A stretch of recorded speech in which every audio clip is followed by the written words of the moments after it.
Bonjour, bienvenue dans cette vidéo où nous allons parler des moyens simples de se protéger des champs électriques.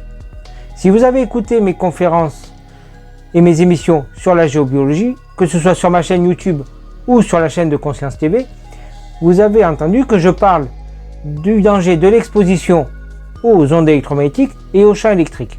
Et aujourd'hui, nous allons nous consacrer aux champs électriques.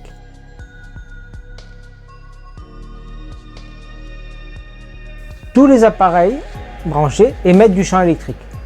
En physique, la notion de champ, c'est quand une particule émet une force ou une tension à distance dans l'espace. Et les appareils électriques émettent du champ électrique. Et la plupart des appareils sont reliés à la Terre.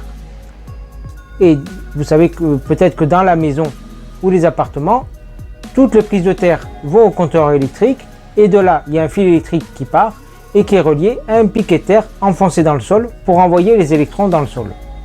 Mais il y a des appareils électriques qui ne sont pas reliés à la Terre. Alors, comment savoir si votre appareil électrique est relié à la Terre ou non? Et bien en fait, ça dépend du type de fil pour le brancher. Si vous avez des fiches comme celle-ci, qui sont juste des fiches avec deux barres, votre appareil n'est pas relié à la Terre. Par contre, si vous avez des fiches comme celle-ci, où il y a deux barres et ici un trou dans lequel rentre le téton de mise à la Terre, les appareils qui ont ce type de fiches sont systématiquement reliés à la Terre. Donc voilà déjà comment faire la différence. Donc là, ce que je vais vous montrer, c'est l'émission de champs électriques par une télévision. Donc j'ai posé l'appareil qui permet de mesurer les champs électriques devant la télé et je vais le mettre en route et nous allons voir combien il mesure en champs électriques. Voilà, j'ai mis l'appareil qui permet de mesurer les champs électriques en route et nous voyons qu'il mesure environ 220 volts par mètre de champ électrique. Et cela est dû au fait que la télé n'est pas reliée à la Terre. Pour la mettre à la Terre, j'ai deux solutions. Soit utiliser un fil avec un aimant comme celui-là et une fiche qui permet de le relier à la Terre avec ceci, ou le fil avec une prise USB d'un côté et un petit dispositif qui permet ici de le brancher aussi à la Terre. Donc nous allons brancher ces fils à la télé et voir ce que cela fait. Donc là, je pose une rallonge pour la prise de terre. Et là maintenant, je branche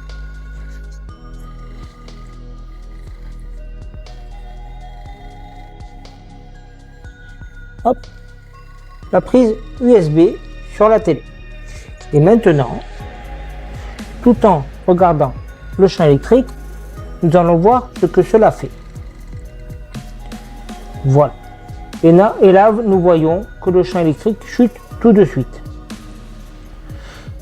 Nous pouvons faire la même chose avec le fil aimanté, qui lui va se mettre, par exemple, sur ces fiches-là, qui sont métalliques. Donc j'enlève le fil USB. Nous voyons que le champ électrique revient toujours. Et là, je mets le fil aimanté. Et nous voyons que le champ électrique chute aussi. C'est un peu plus efficace avec la prise USB. Voilà un moyen simple de mettre une télévision à la Terre. Pour mettre la télévision à la Terre, je vous ai montré deux types de fils. Un fil avec un côté USB et un fil avec un côté aimanté. Et vous pouvez trouver ces fils sur le site de geotellurique.fr. Et sur leur page, vous pouvez voir qu'il y a d'autres types de fils. USB avec des aimants, HDMI ou des fils dédiés aux appareils audio, barre de son, enceinte et tout ça.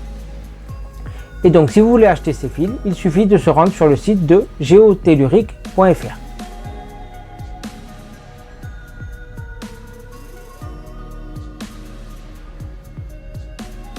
Donc nous avons vu le moyen simple de mettre une télévision à la Terre.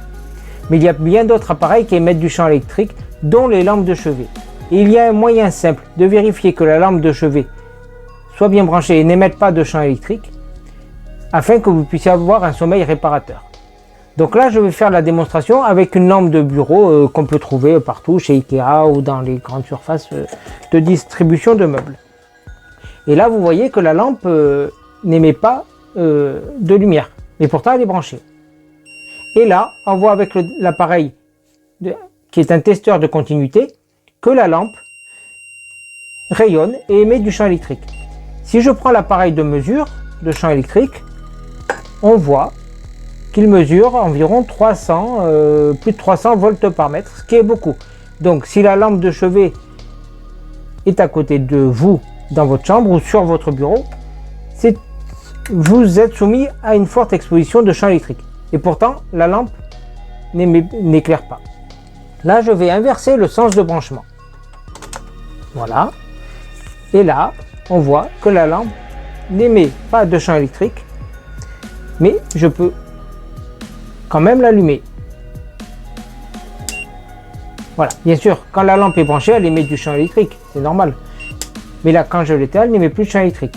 Et si on remesure avec l'appareil de mesure, alors elle émet toujours un peu de champ électrique, mais beaucoup moins. Moins de 100 volts par mètre. Et après, plus on s'éloigne, plus ça diminue. L'exposition diminue avec le carré de la distance. Donc l'idéal est d'avoir au moins un testeur de continuité. Voilà, pour savoir si vos lampes de chevet émettent ou non du champ électrique. La raison pour laquelle les lampes de chevet émettent du champ électrique, c'est parce qu'il s'agit d'interrupteurs unipolaires. Et je vais vous montrer ce schéma afin que vous compreniez. Et donc l'interrupteur ne coupe qu'un seul fil. Et si le fil qui est branché en face du côté de la phase, par le côté par lequel arrive le courant, et qu'en fait la fiche qui est branchée, c'est le fil du neutre, le courant traverse l'interrupteur et remonte jusqu'à l'ampoule, traverse l'ampoule et retourne jusqu'à l'interrupteur. Mais comme l'interrupteur est coupé, la lampe ne s'allume pas, mais le courant traverse toute la lampe et donc elle émet du champ électrique. Et si la fiche est bien branchée côté phase sur la phase, le courant remonte jusqu'à l'interrupteur et là il est coupé et donc la lampe n'émet pas de champ électrique. Et donc je vous ai montré dans cette vidéo des moyens simples de vous protéger du champ électrique.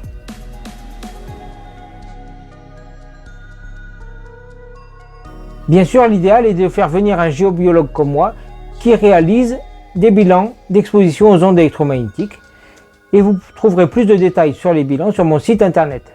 Mais dans l'attente, vous avez déjà des moyens simples pour vous protéger. Merci d'avoir regardé cette vidéo.